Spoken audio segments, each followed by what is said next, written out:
Hey, Trick Class, let's look at this question from 8.2, looking at inverse cotangent this time.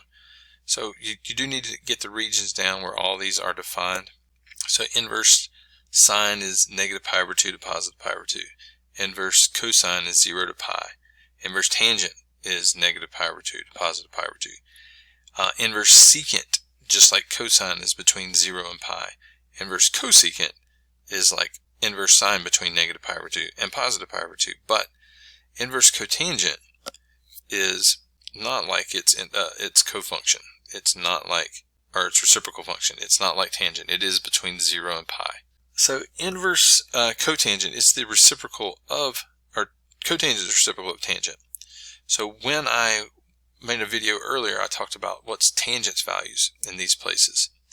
And here, tangent is the slope of this line segment, so it was infinite.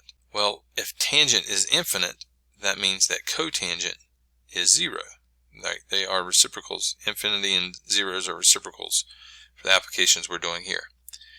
Tangent was equal to 0 because it's the slope of the tangent line at 0 radians. So because cotangent is the reciprocal, cotangent will be equal to infinity.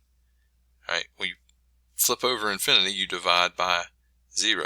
So, sorry, you flip over 0, you divide by 0. So we end up with infinity. Right here at 45 degrees, cotangent is the reciprocal of tangent. Tangent's 1, so the reciprocal of 1 is also 1. So this has a value of 1. Right, and then in the other two, again, one was the square root of 3, the other is square root of 3 over 3.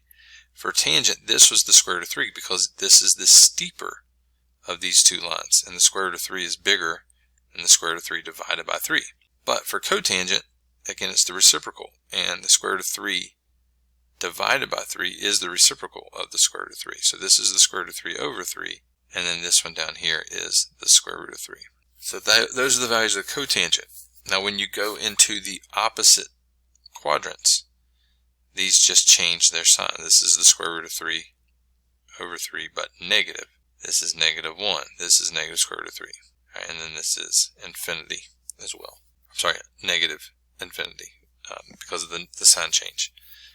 So there are the values of cotangent and where they occur. So if I'm looking for where is cotangent equal to the positive square root of 3, that happens right here at pi over 6. So pi over 6 is what I'm looking for here. All right.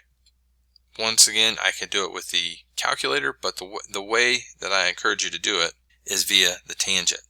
So second inverse tangent of, instead of square root of 3, if cotangent is the square root of 3, tangent is the square root of 3 divided by 3.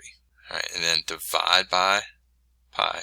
Change that into a fraction, and then stick the pi back in there. So pi over 6.